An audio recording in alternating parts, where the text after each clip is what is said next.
ನೀವು ಯಾವತ್ತೂ ಒಂದು ತಿಳ್ಕೊಳ್ಳಿ, ಯಾವ ವ್ಯಕ್ತಿಯಲ್ಲಿ ಒಳ್ಳೆಯ ಗುಣಗಳಿರೋದಿಲ್ಲ, ಒಂದು ಒಳ್ಳೆ ಟ್ಯಾಲೆಂಟ್ ಅಂತ ಇರೋದಿಲ್ಲ, ಒಂದು ಒಳ್ಳೆ ವ್ಯಕ್ತಿತ್ವ ಅಂತ ಇರೋದಿಲ್ಲ, ಅಂತಹ ವ್ಯಕ್ತಿಗಳು ಏನು ಮಾಡ್ತಾರೆ, ಯಾವ ವ್ಯಕ್ತಿಗಳು ಒಂದು ಒಳ್ಳೆಯ ವ್ಯಕ್ತಿತ್ವದೊಂದಿಗೆ ಒಂದು ಒಳ್ಳೆಯ ಜೀವನವನ್ನು ಕಟ್ಕೊಂಡು ಹೋಗ್ತಾ ಇರ್ತಾರೆ, ಅವರನ್ನು ನೋಡಿ ಏನು ಮಾಡೋದು ಅಂತ ಗೊತ್ತಾಗದೆ ಅವರ ಬಗ್ಗೆ ಅಪಪ್ರಚಾರಗಳಾಗಿರ್ಬೋದು, ಅಥವಾ ಇಲ್ಲ ಸಲ್ಲದ ಮಾತುಗಳನ್ನು ಆಗಿರ್ಬೋದು, ಹೇಳಿಕೆಗಳನ್ನು ಆಗಿರ್ಬೋದು, ಅಥವಾ ಅವ್ರ ಬಗ್ಗೆ ಏನೋ ಒಂದು ನೆಗೆಟಿವಿಟಿ ಪಾಸ್ ಮಾಡ್ತಾ ಹೋಗ್ತಾರೆ.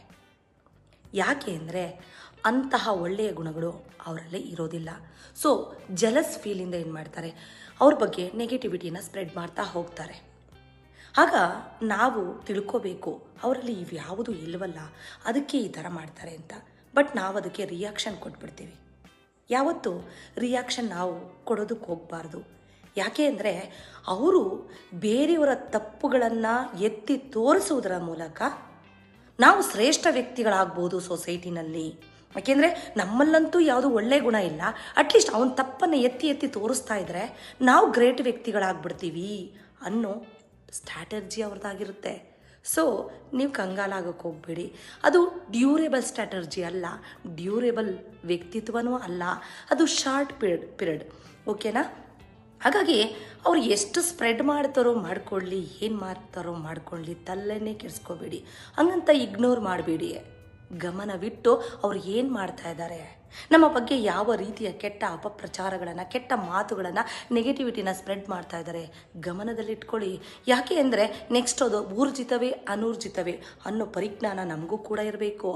ಅನ್ಕೋತಾರೆ ಕೆಲವರೆಲ್ಲ, ಇಗ್ನೋರ್ ಬೇಡ, ಜ್ಞಾನ ಇರಲಿ, ಆದರೆ ಅದ್ರ ಬಗ್ಗೆ ಹೆಚ್ಚು ಒಲವು ಬೇಡ.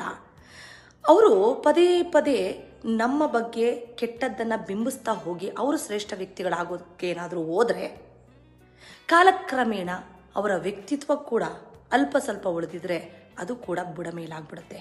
ಹಾಗಾಗಿ ಯಾವತ್ತೂ ಚಿನ್ನ ಹೊಳೆಯುತ್ತೆ ಅನ್ನೋದನ್ನ ಮರಿಬೇಡಿ. ಯಾರ ವ್ಯಕ್ತಿತ್ವಕ್ಕೆ ಯಾರು ಧಕ್ಕೆ ತರೋದಕ್ಕಾಗೋದಿಲ್ಲ.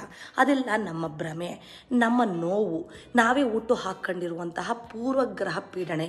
ಸೊ ನಿಮ್ಮ ವ್ಯಕ್ತಿತ್ವವನ್ನು ಯಾರಾದರೂ ಹಾಳು ಮಾಡ್ತಾ ಇದ್ದಾರೆ ಅಂತ ನೀವೇನಾದರೂ ಸಫರ್ ಪಡ್ತಿದ್ರೆ ಖಂಡಿತವಾಗಿ ಆ ನೋವನ್ನು ಪಡೋದಕ್ಕೆ ಹೋಗಬೇಡಿ. ಯಾಕೆ ಅಂದರೆ ನಮ್ಮನ್ನು ಅಳ್ಳಾಡಿಸೋದಕ್ಕೆ ಅಷ್ಟು ಈಸಿಯಾಗಿ ಯಾರಿಂದನೂ ಸಾಧ್ಯವಿಲ್ಲ. ಒಳ್ಳೆಯ ವ್ಯಕ್ತಿತ್ವ ಇದ್ದರೆ ಮಾತ್ರ, ಎಲ್ಲನೂ ಅಲ್ಲ.